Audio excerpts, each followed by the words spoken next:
Hello, it's Jim Townsend here again. My website is at townsend.b. Okay, I wanted to talk to you now about this swine flu pandemic, or the swine flu pandemic that they're trying to create in the lapdog media. There seems to be an awful lot of conflicting information about where this swine flu has come from and all that other sort of stuff. Now on here I'm going to post a link to this internet website. It's often posted news in Norway, and I want to read this to you. Former cop busted in pig pen. A shocked pig farmer could not believe his eyes as he watched a man drop his trousers and assault several members of his herd. The farmer managed to grab a camera and get evidence of the public bestiality, and the animal lover has been convicted, newspaper VG reports. Now they say that you can't get swine flu from the food supply, which makes you wonder, well, you know, exactly how do you get it? Is it merely from being sneezed on, or is there something more? Is there more of a reason to why this is called a swine flu? It was hard to comprehend what I in fact was seeing, said the Skian farmer. He managed to get 9 shots of the former policeman he spotted sexually assaulting his pigs.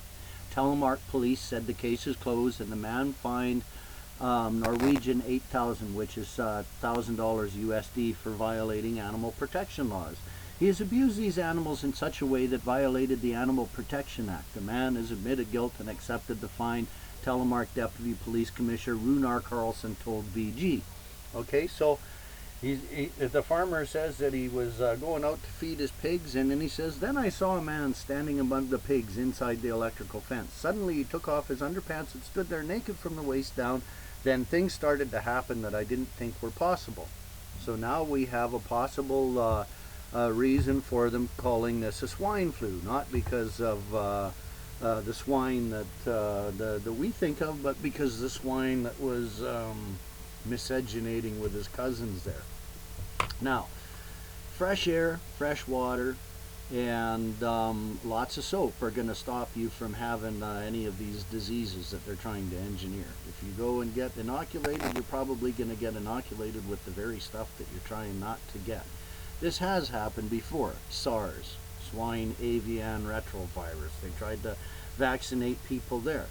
The World Health Organization in 1980 released a report called Global Health 2000, in which they said that the human race must be reduced by 80% in order to maintain a healthy level of population. So whenever you have the World Health Organization, which should be better known as the World Death Organization, going around and saying there's a pandemic and all this other sort of stuff, you can see what it is they're trying to start. Now, interestingly, we get conflicting reports. Here's a local paper called the Vernon Morning Star Daily. Look at these guys, got these things on there. Pandemic risk to level 4. The swine flu outbreak and everything they're trying to talk about here, in the SARS outbreak and everything. But interestingly, right on the next page of the paper, for people that read more than just the headlines, we have this other little article here. See this?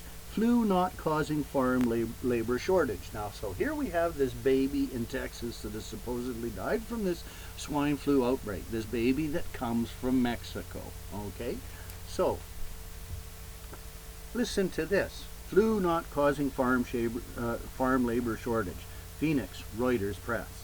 U.S. and Canadian authorities have imposed no travel restrictions on thousands of temporary Mexican migrant workers in response to the swine flu outbreak, although some Canadian farmers are concerned about possible labor shortages.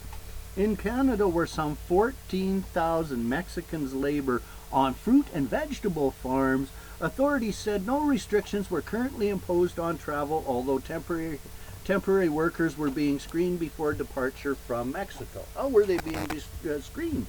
Just being watched as they went over the border? Now, I was listening to the radio web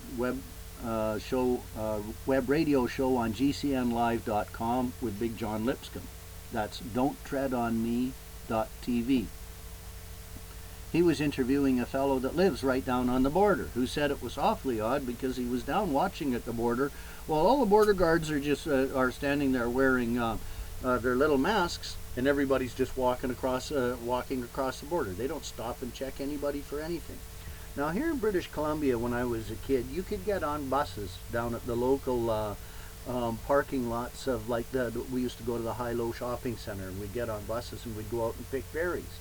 And we were able to work during the summer holidays and buy our new school clothes and buy a new bike and stuff like that. Well, here in Canada, we got no jobs, nothing coming up for the next year. We got all these young kids that are out trying to find employment, and they could be working on local farms, and instead we're importing Mexican migrant workers in order to work on our farms. And to handle our food supply? Come on. If it's that critical, then these people should not be there. Now, I would invite anybody to go over to my wife's website. Her website is at alexiselixirs.com. Okay? Now, my wife has 4 recipes up on alexiselixirs.com.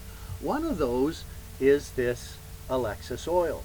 Now, it's got a few more essential oils than you have in thieves oil.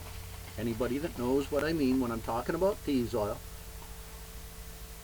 knows that thieves oil is the oil that they used during the Black Plague. The thieves would cover themselves with this oil and they'd go out and they'd rob the dead, and it kept them from getting the plague. Well, there's 4 essential oils in thieves oil that are very, very antiseptic. Judith put some more oils in there that are also antiseptic. There's 50 drops of oil in this little spritzer container, and you can spritz yourself with these nice refreshing oils, and it'll kill any bacteria around you. I put a little shot of it in my mouth as I'm breathing in, and that oil gets in there. You can even take a little shot of Alexis oil with a little bit of honey in the morning. Nothing breaks up a cold and a cough like that. Judith has 4 of her herbal recipes that she's posted on there. My wife is a certified iridologist and herbal consultant. Okay, she's ever since my tractor accident, I've had no pharmaceuticals or anything else. Every time that everything that I've had to deal with, my wife has dealt with herbs. You know, you think about this.